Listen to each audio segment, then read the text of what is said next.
Hey guys, it's Billy here, and look at my shirt. I've got 8 on my nipples.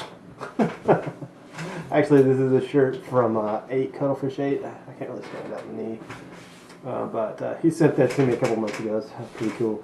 I actually couldn't wear it before because I did a lot of work on my green screen down in the basement, and I put this shirt on the first time I did that, and then I realized that it doesn't work in front of the green screen. I was totally transparent. I was just this floating head thing. I was just the floating head.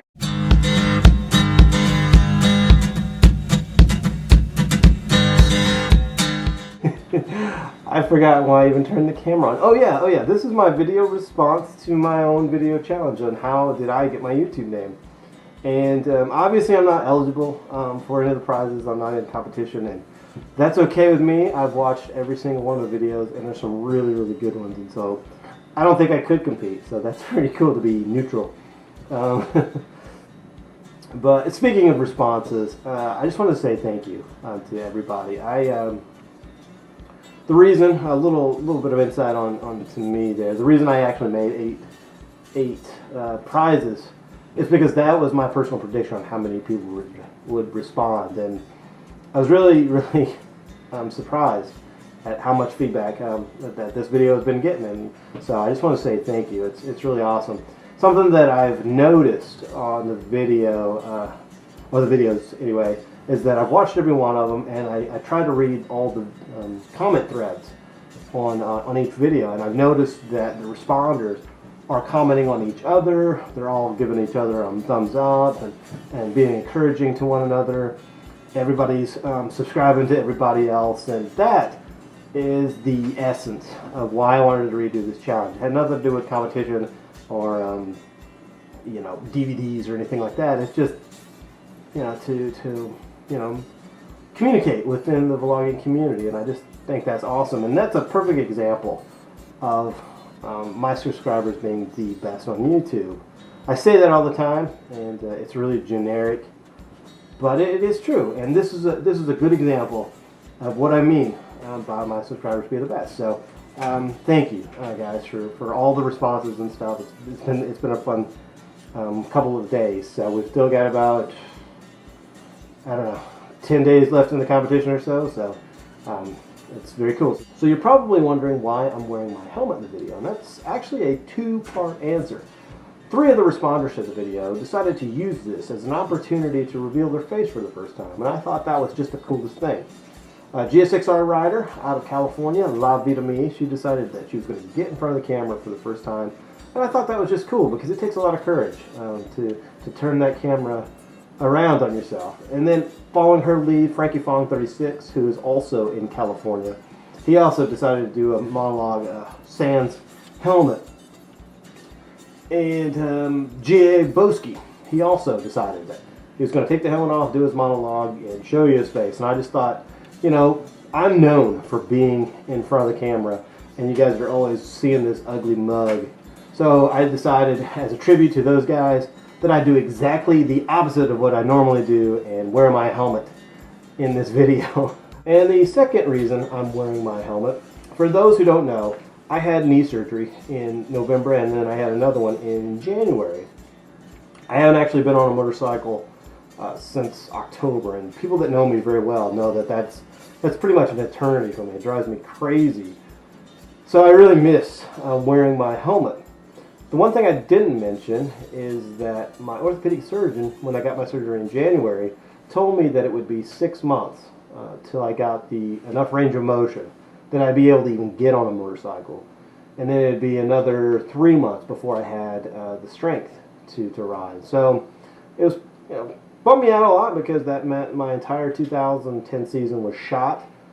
But I was extremely aggressive with my physical therapy, and last week, just for fun, I tried to get on the VFR, and I got on it, and that was just awesome to me. Now, I understand the VFR's got a much more conservative seating position than, say, the CBR, but I decided, for the sake of this video, and to get through another motorcycle milestone, and I'd go out and see if I could actually get on the CBR for the first time. So, and that would fulfill the second part of having a motorcycle in the background, even though if you look right there, the chicken is actually sitting on the ZX-12. Slaggy over here is actually on it's an R1. So I kind of got it covered in this video, but we want to try it on the real bike. And I got an MB Augusta. But, so anyway, meet me outside and wish me luck. We're geared up for our own safety. And we're going to try this crazy stunt of trying to actually get on the bike. I made it even a little bit more difficult because the bike is on its race stand, so it's actually a little bit taller than it would be if it was just on its side stand. So, wish me luck. This will be the first time since the knee surgery, which was 6 weeks and about 5 days ago. It'll be the first time that I've ever tried to mount my CBR. Mount it. Back to the story of how I'm so excited. You guys have no idea. The stupid thing, the thing probably wouldn't even start up because never mind. I'm totally stoked that I was able to get onto it. So, so we got a bike in the background, and as you see, I'm bouncing and giddy. All right, I gotta find my Zen place. How I got my YouTube name. Back in 1995, 94-ish, I had a Kawasaki ZX7. It was black, it was pretty sweet. But the problem was it had a bad starter. And I don't know if you've ever had to buy a starter for your car, but if you buy like a starter for like a 350 Chevy, it's like 40 bucks.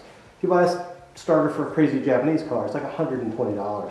But if you buy a starter for a sport bike, at least for a 1990 ZX7, it was 300 and something bucks. Now, I was a college kid working at Pizza Hut. I didn't have $300 to just throw into a starter.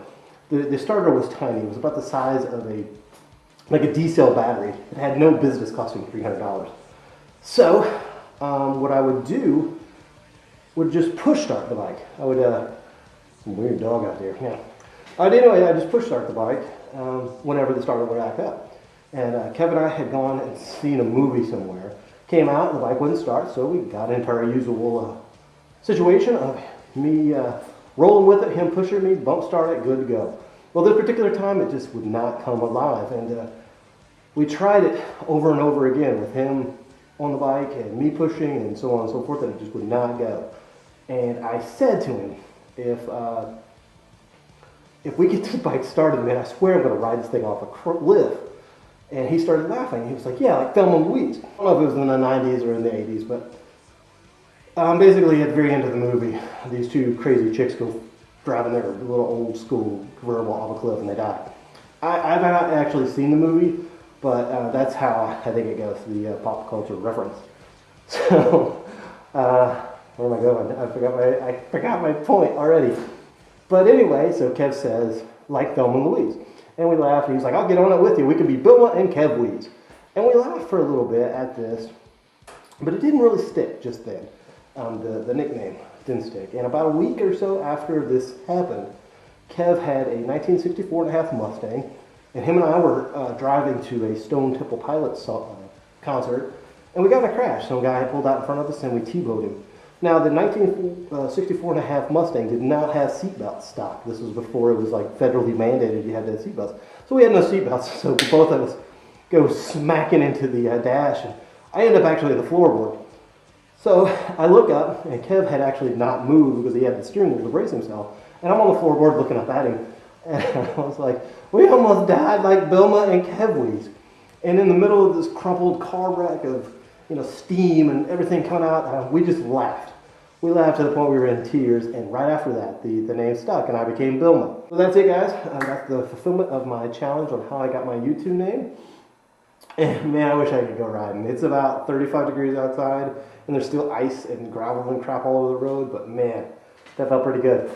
Thanks for watching, and I appreciate it again, guys, for all the responses, and I will see you on the road.